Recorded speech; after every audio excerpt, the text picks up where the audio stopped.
Et maintenant, nos projets pour la prochaine mandature. L'environnement est un grand et noble mot.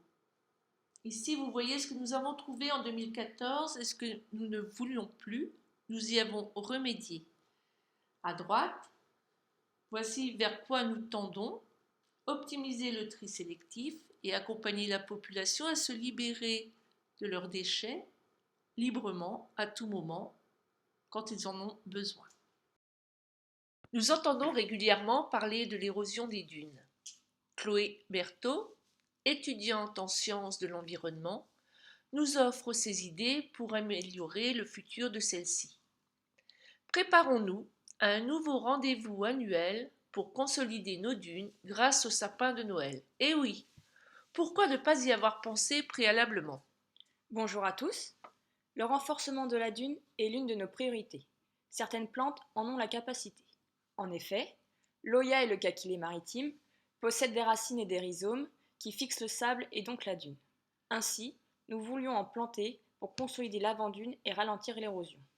De plus, le projet Mon beau sapin roi des dunes est dans cette continuité.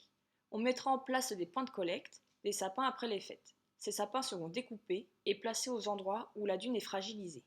Ce piège à sable contribuera à limiter l'érosion éolienne. Ces deux projets permettront de préserver l'équilibre fragile de cet écosystème.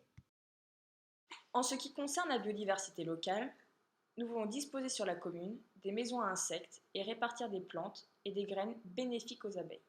Ces maisons sont destinées à attirer, retenir et offrir un gîte aux insectes.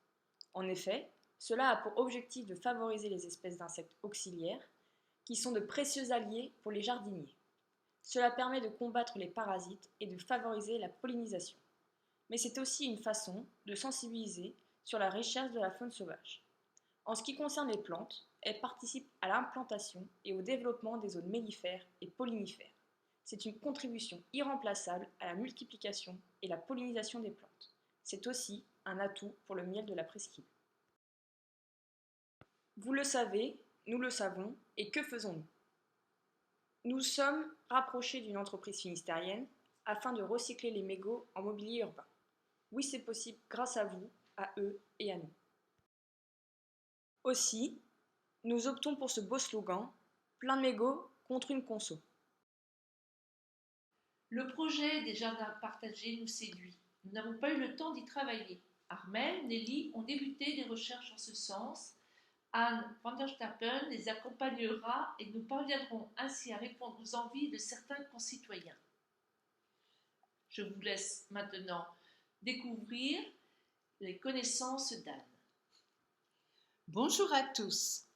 Un îlot de verdure au cœur d'un quartier où poussent fruits et légumes cultivés entre voisins dans une ambiance conviviale. Les jardins partagés sont un lieu à part.